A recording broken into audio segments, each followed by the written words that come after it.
In the recent interview on The View, Coleman Hughes, a podcaster and author, found himself in the midst of a contentious debate about his advocacy for a colorblind society. His stance, articulated in his book, challenges the prevailing narrative that emphasizes racial identity above all else in the fight against racism. Hughes believes that this philosophy, which teaches children to view race as paramount, is misguided and ultimately counterproductive.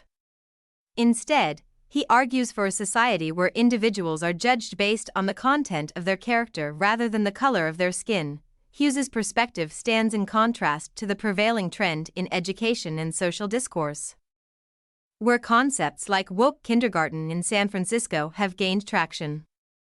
The idea of teaching young children to be hyper-aware of race from an early age has become increasingly popular as part of efforts to combat racism.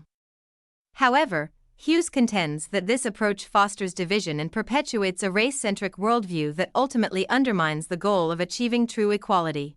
During the interview, Hughes remained composed and articulate despite facing resistance from the hosts of The View, particularly Sunny Hostin. Hostin, along with other panelists, challenged Hughes's views, accusing him of being a charlatan and attempting to paint him as a conservative. These ad hominem attacks sought to discredit Hughes's arguments without engaging with the substance of his ideas. One of the key points of contention was Hughes's assertion that race should not play a central role in addressing societal inequalities.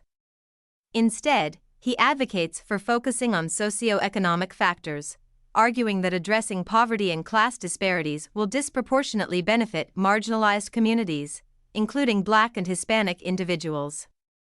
This approach aligns with the teachings of Dr. Martin Luther King Jr., who advocated for a colorblind society where individuals are judged based on their character rather than their race. However, Hostin pushed back against Hughes's argument, citing racial disparities in socioeconomic outcomes as evidence that race cannot be ignored. She pointed to data showing significant disparities between white and Black households, arguing that addressing racial inequality directly is necessary to achieve meaningful progress.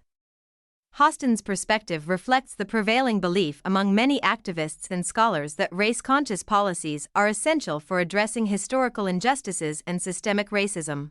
Despite the disagreement, Hughes remained steadfast in his belief that a colorblind society is the most effective way to combat racism. He cited Dr. King's writings, including his call for a Bill of Rights for the disadvantaged, as evidence that addressing poverty and class disparities can uplift all marginalized communities. Regardless of race, the interview highlighted the deep ideological divisions surrounding issues of race and identity in contemporary society. While some advocate for race-conscious approaches to address systemic racism, others, like Hughes, argue for a colorblind philosophy that emphasizes individual merit and character.